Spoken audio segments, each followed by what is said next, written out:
Tasha Martinez stood silently before the cracked bathroom mirror in her cramped apartment, the flickering bulb above casting uneven light across her weary face. Her fingers trembled as she applied a final coat of drugstore lipstick. The color slightly too bold for her taste, but the best she could manage. The woman in the mirror looked like a stranger, a ghost of who she used to be, or maybe who she hoped to become. Her eyes, sunken and ringed with dark circles, bore the heavy weight of endless nights spent hustling between shifts, one at a greasy diner, the other stocking shelves at a grocery store long after the world had gone to sleep. The blazer she wore was a kind gesture from Mrs. Chin, her elderly neighbor. Though it sagged at the shoulders and didn't quite fit her frame, it carried a certain dignity. It was stitched with kindness. Just as she leaned in to check her eyeliner, a tiny voice cut through the quiet. "Mommy, you look pretty." She turned to see her 6-year-old daughter Emma standing in the doorway, clutching her tattered teddy bear, Mr. Buttons, against her chest. The child's smile, innocent, unshaken by the world, was a lifeline that tethered Tasha to hope. That one smile reminded her why she kept going even when her body wanted to give up. "Thank you, baby," Tasha murmured, sinking to her knees to embrace her daughter.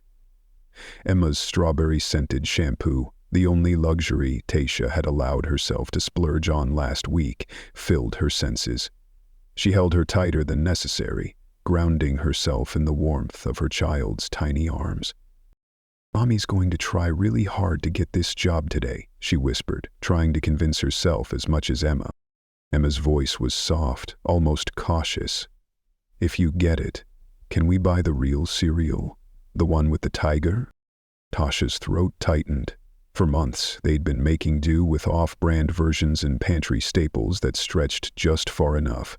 Emma had never complained, but Tasha noticed the subtle glances her daughter gave other kids with lunchboxes filled with treats, new shoes that didn't pinch at the toes, birthday invitations they could never RSVP to. "We'll see, sweetheart," she replied gently, brushing a strand of hair behind Emma's ear. "But no matter what, we're going to be okay, you and me. We're strong, right?" Emma nodded solemnly, then perked up. "Mrs. Chin is making me mac and cheese, the good kind, with the orange powder." That made Tasha smile, really smile, for the first time that morning. Mrs. Chin had become more than just a neighbor. She was a quiet hero in their lives. When Tasha had mentioned her interview, the elderly woman had waved away the offer of money and said, "You help me carry rice, I help you carry dreams." The memory of her wrinkled hand cupping Tasha's cheek still lingered. The city bus ride downtown was agonizingly slow, each stop a reminder of how far her world was from the one she hoped to enter. Tasha sat rigid, her worn purse clutched tightly in her lap. Inside were 3 neatly folded resumes, printed at the library using coins she dug from between couch cushions and under car seats. Each sheet felt like a lifeline she couldn't afford to waste. Outside the grimy window, the scenery shifted. Boarded-up storefronts and chain-link fences gradually gave way to glass towers and chrome signs, a world that felt like it belonged to someone else. But today, she had to believe it could belong to her, too. Berrywell Systems, 15 floors of tech brilliance and corporate polish, known for their software innovation, and more importantly, their employee-first reputation. Tasha had found the job listing on a cluttered bulletin board at the career center. Administrative assistant, modest pay, stable hours, benefits, the kind of job that meant she could finally be home when Emma got off the school bus. As the bus pulled to a stop, Tasha caught her reflection in the window. She sat straighter, cleared her throat, rehearsed one more time under her breath. "Good morning, I'm Tasha Martinez and I'm excited about the opportunity to contribute to Everwell Systems." She had repeated it 100 times, but her voice still trembled with unfamiliarity. The lobby was a cathedral of ambition. Gleaming marble floors, chandeliers like constellations overhead, and ceilings that soared high enough to make anyone feel small. People moved with polished confidence, their shoes tapping out a rhythm of certainty. In contrast, Tasha's thrift store heels squeaked with every step. She hesitated at the security desk, her voice barely a whisper as she announced her name. The guard, a middle-aged man with gentle eyes, offered a reassuring smile as he handed her a visitor badge. "Good luck today, miss," he said sincerely. "You've got this." His words, simple, unexpected, cracked something inside her. A warmth bloomed in her chest, loosening the knot of fear she hadn't realized she'd been holding. She checked her phone, 15 minutes early, enough time to find the restroom, breathe, maybe splash water on her face, and quiet the shaking in her hands. But as she approached the main bank of elevators, her heart dropped. A sign, handwritten and taped crookedly to the polished metal doors, read, "Out of order, use service elevator." And just like that, the upward climb became steeper. But she took a breath, squared her shoulders, and turned toward the back hallway. Because that's what single mothers do. They find another way up. An arrow, hastily taped to the wall, pointed toward a corridor Tasha hadn't even noticed before. Her pulse quickened as she glanced at her watch. Still a cushion of time left, but this unexpected detour chipped away at her sense of control. She had rehearsed every detail of the morning. Bus stops, building layout, walking speed, even when to breathe. But now this deviation made her stomach churn. With a steadying breath, she followed the arrow down a narrow hallway lined with maintenance doors and buzzing fluorescent lights that painted everything a dull, institutional beige. The elegance of the lobby evaporated behind her with every step. She wasn't prepared for what she saw at the end of the hall. An elderly man, clad in janitor's coveralls, wrestled with a cart overloaded with cleaning supplies. Bottles teetered, a vacuum cleaner threatened to slide off, and his hands, trembling with age, gripped the handles as if bracing against the world itself. Several candidates stood nearby, polished, preened, unbothered. They adjusted their ties, fixed their hair, stared into their phones. Not one offered to help. Tasha paused, eyes darting to her watch. 12 minutes. Exactly 12 minutes until her interview. Helping would cut it close, dangerously close. And yet, watching the man struggle in silence as others pretended not to see, made her chest tighten in quiet shame. Her mother's voice returned to her like a whisper on the wind. "Mija, we may not have much, but we always have our humanity. Don't ever trade it away." The choice wasn't really a choice. She stepped forward, gently placing her purse on the floor. "Excuse me, sir," she said softly. "Let me help you with that." The janitor looked up, surprised. His eyes, steel blue with flecks of gray, sparkled beneath weathered lids. 1,000 stories seemed to live behind them. "Oh, you don't have to worry about this, young lady. I can manage," he replied, though even as he said it, the cart lurched to one side, nearly toppling. Tasha reached out instinctively, catching it before disaster struck. "It's no trouble at all," she said firmly. Her eyes scanned the hallway. The other candidates still stood idle. One man in a tailored suit actually stepped further away, as though proximity to kindness might soil his resume. A woman in a designer sheath dress scrolled through her phone, blissfully disengaged from the real world unraveling right beside her. Positioning herself behind the cart, Tasha met the janitor's gaze. "On 3, she offered. He nodded, a faint smile creasing his lined face. 1, 2, 3. Together, they navigated the bulky cart toward the service elevator. The man, despite his fragile appearance, moved with a rhythm that was oddly graceful. Tasha adjusted her stride to match, realizing how easily people overlook quiet strength when it isn't wearing a suit. "I'm Henry," he said as they reached the elevator. "Tasha," she replied, pressing the call button. "You okay? You seem a bit wound up," Henry asked, his voice calm and laced with empathy. Tasha laughed nervously, terrified honestly. "I've got an interview in 10 minutes that could change everything for me and my daughter." Henry tilted his head. "Single mom?" "Yeah, just me and Emma against the world." The words spilled out before she could stop them. But Henry's presence made her feel safe, like he wasn't just hearing her, but listening. "That's the hardest job there is," he said. "Takes real strength to do what you're doing." The elevator groaned open. Small, dim, claustrophobic. A tight space for a bulky cart and 2 people.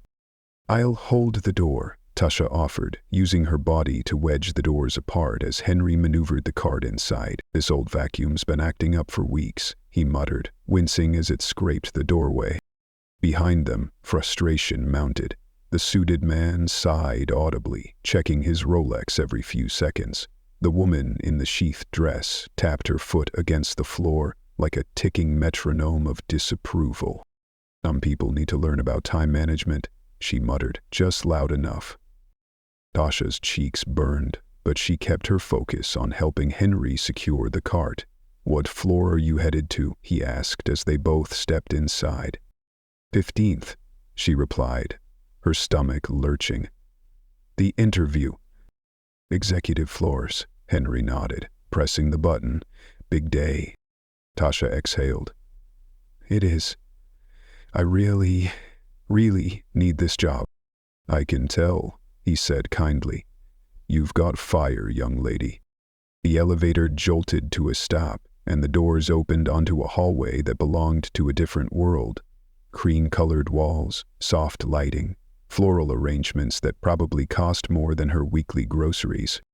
"This is me," Tasha said, helping Henry maneuver the cart out. "Thank you, Henry." "No, thank you," he replied. "Not many would have stopped. Says a lot about your character. My mom always said the real test is how you treat people when no one's watching." Henry's eyes twinkled. She must have been a wise woman.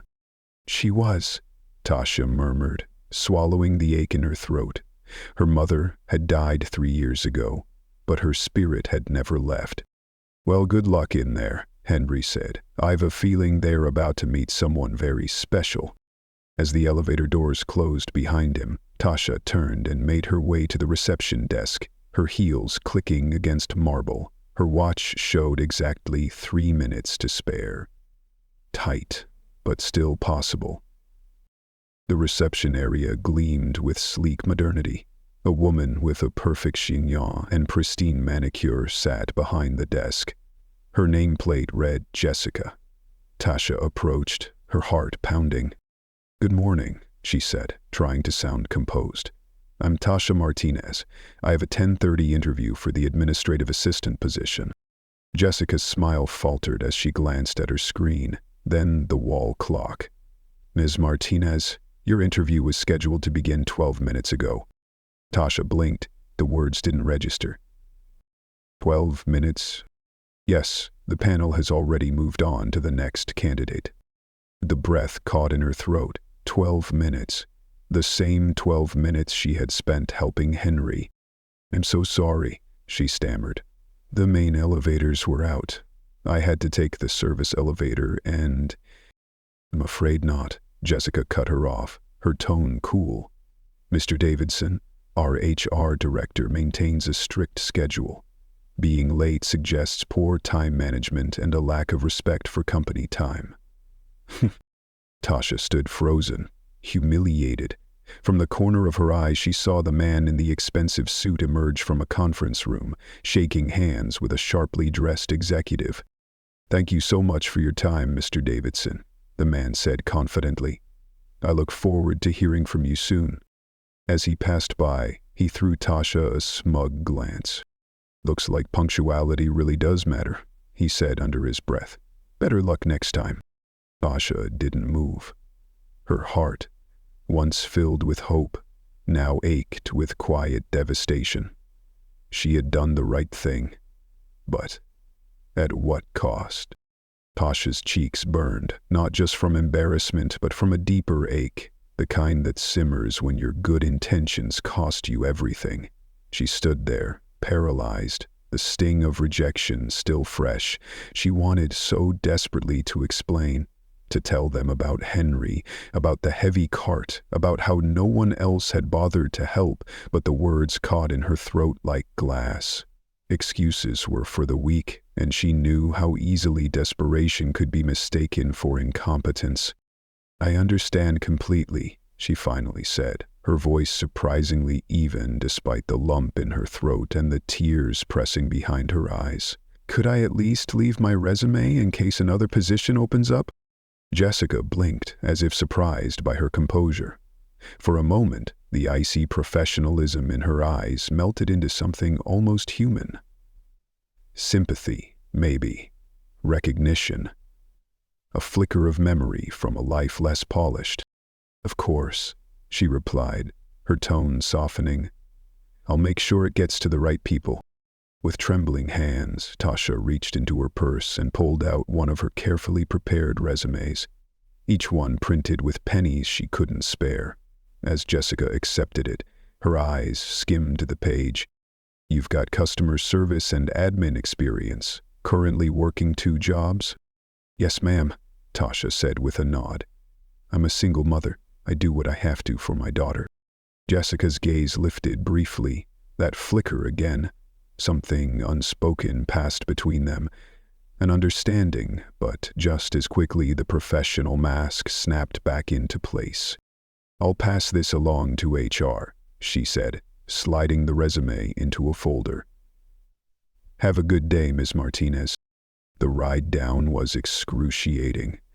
The elevator, once a symbol of possibility, now felt like a slow descent into disappointment. Tasha stared at her reflection in the metallic doors. The woman staring back looked tired, defeated, not the bright professional she'd tried to present, but a mother who had gambled on kindness and lost. The gleaming lobby that had once filled her with awe now felt like a cruel joke. The marble floors, the glittering chandelier, it all seemed to mock her, as if saying, "This world isn't yours." Outside, life surged on without her, people in sleek suits talking into AirPods, briefcases swinging with purpose. The divide between her and them felt like an entire universe. She found herself back at the bus stop, numb, fingers fumbling to call Mrs. Chin. "How did it go?" the old woman asked warmly. "I didn't get it," Tasha said, her voice flat. "I was late." "Oh, honey, I'm so sorry, but you know what?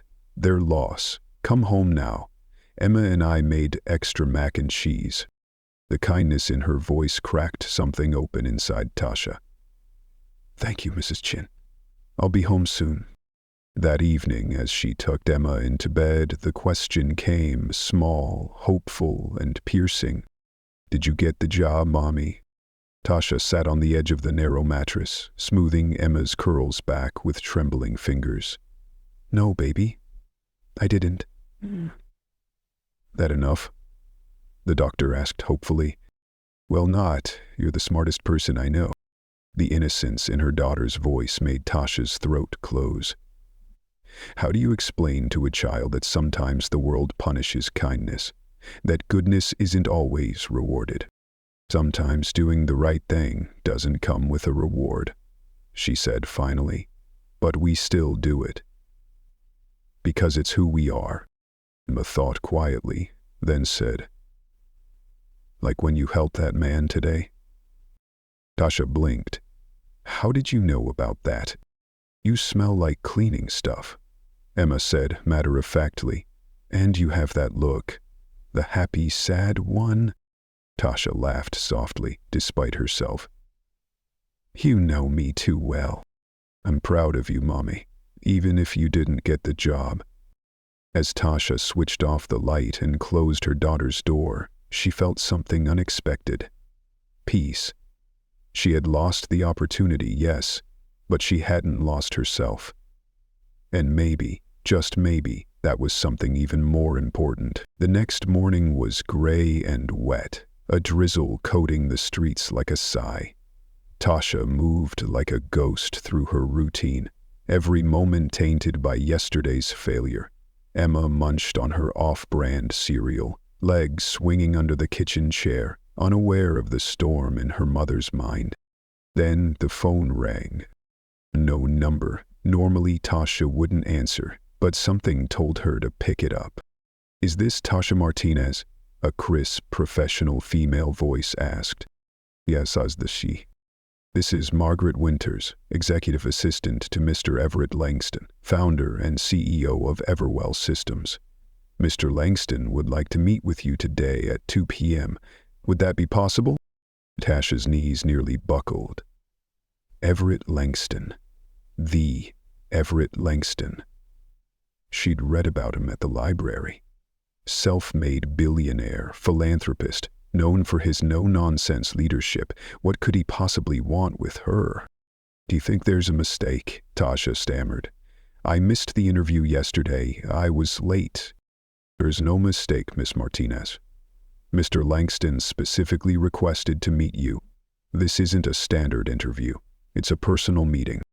Tasha's mind raced. She had an afternoon shift at the grocery store. Calling in sick meant risking her job. But this was something you didn't say no to. "Yes, I can be there," she said, breathless. "Excellent. When you arrive, tell security you have an appointment with Mr. Langston. You'll be escorted to his private suite on the 30th floor." Tasha hung up and stared at the phone. "Who was that, Mommy?" Emma asked, milk dribbling down her chin. "I think," Tasha whispered, eyes wide, "I think it might be our miracle." The morning flew. She called in sick, her voice shaking from guilt and excitement. She dressed in the same borrowed blazer, the only one she had. Mrs. Chin lit up when she heard the news. "See," she beamed, "good things come to good people." This time Tasha arrived early, 30 minutes early. The same security guard from before recognized her. "Back again, huh? That's the spirit." "I have an appointment with Mr. Langston," she said, almost in disbelief. His eyebrows shot up. Straight to the top? Impressive. He handed her a golden visitor's badge. "You'll be escorted to the executive floor." The elevator to the 30th floor was silent, plush, and unlike anything Tasha had ever experienced. Soft music played. The floor was carpeted. She caught her reflection in the mirrored walls. Same blazer, same face, but everything inside her had changed. The doors opened to reveal an office floor unlike any she'd seen. Original artwork, designer furniture, an atmosphere thick with power and prestige. A poised woman in her 50s approached with a warm smile. "Mrs. Martinez, I'm Margaret Winters. Mr. Langston is waiting for you." Tasha followed her down a corridor with floor-to-ceiling windows. The city stretched out below, like a story waiting to be rewritten.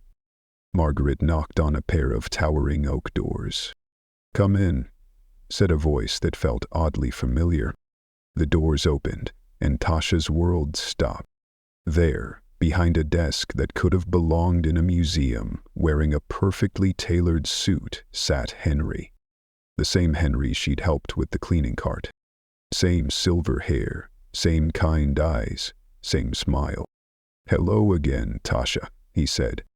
Henry no. Mr. Langston rose from his chair with a quiet grace that seemed to fill the massive room.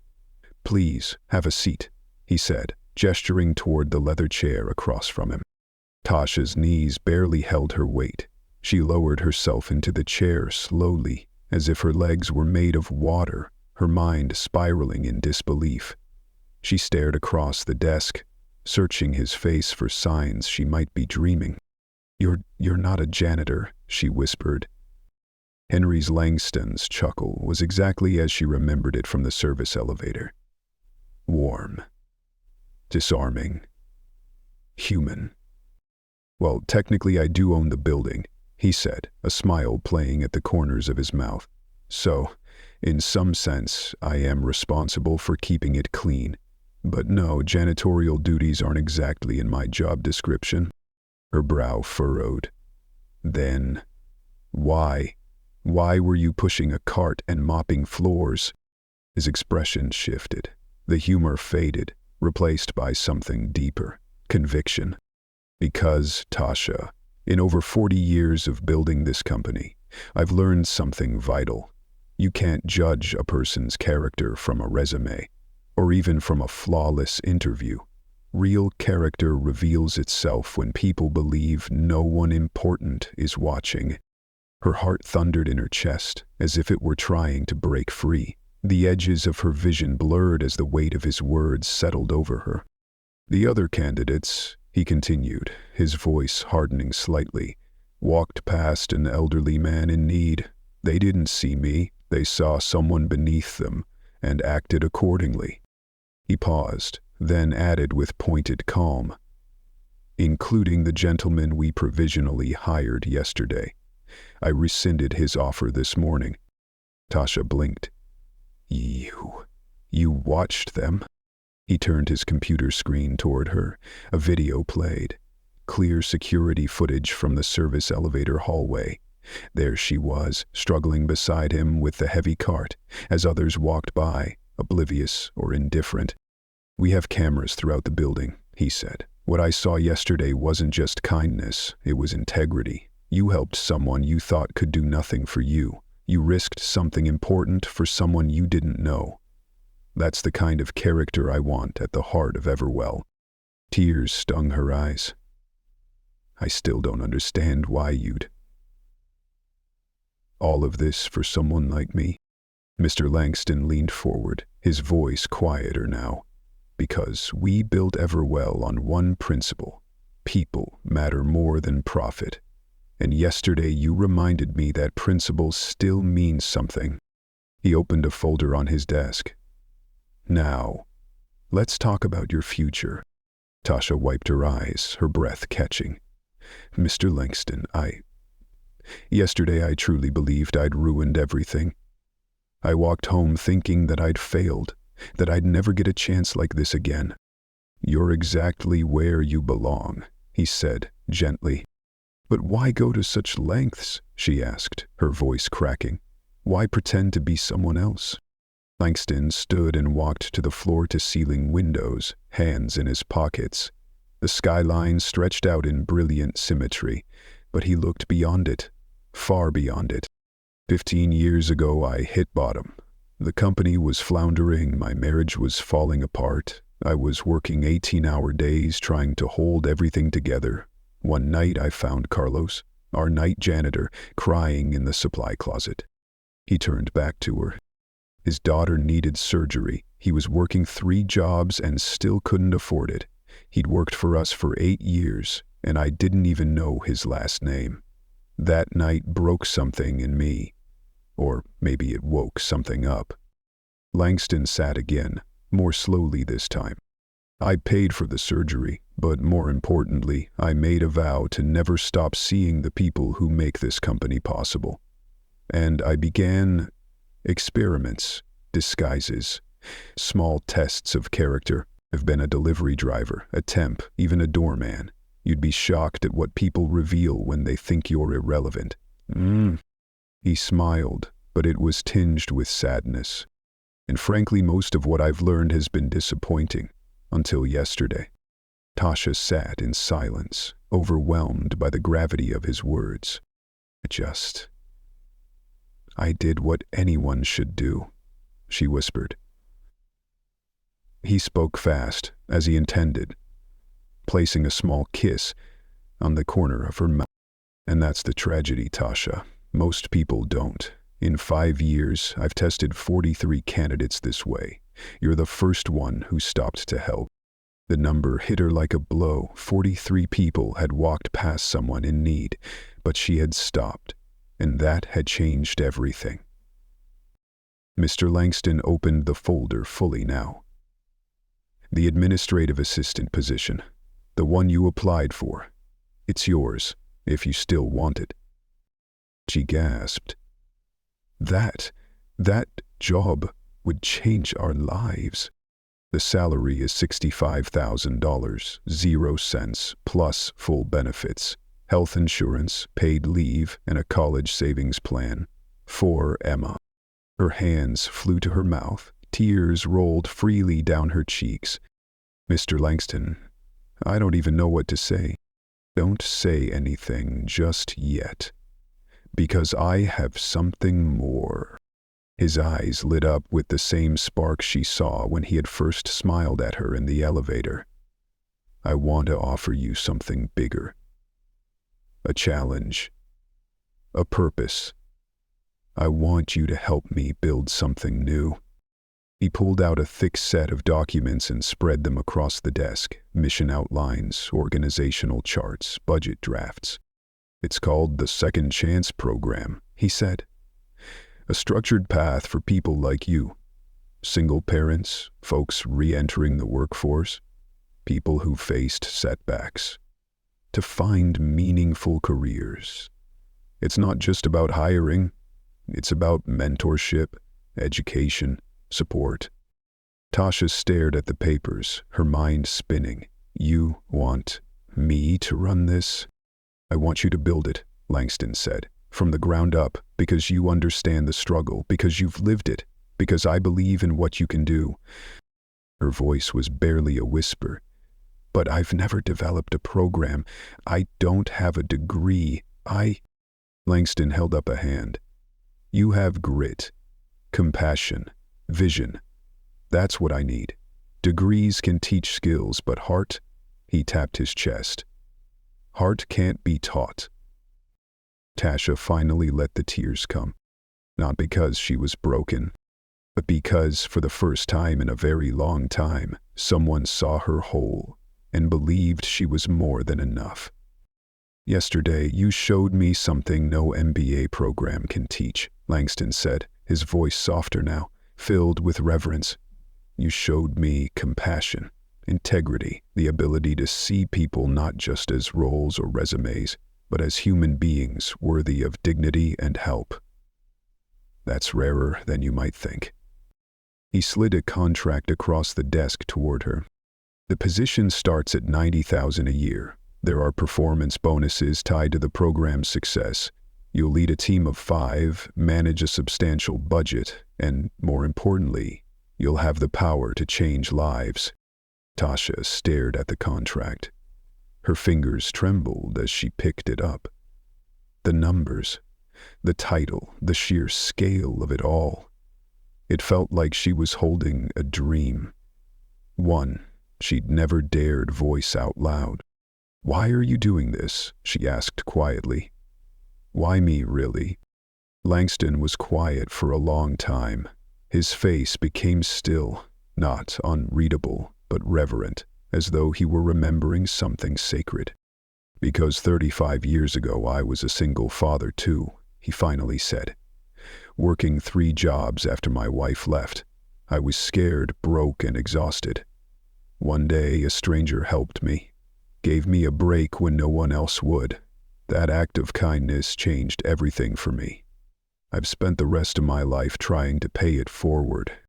He leaned forward, his voice steady and sincere. And I see myself in you, Tasha. I see the fierce love you have for your daughter, the way you carry the weight of your world and still choose kindness. That's rare. That's powerful. That's exactly what this program needs. Tasha blinked away tears. But what about Emma? The hours, the responsibility? Langston smiled. The program includes on-site childcare.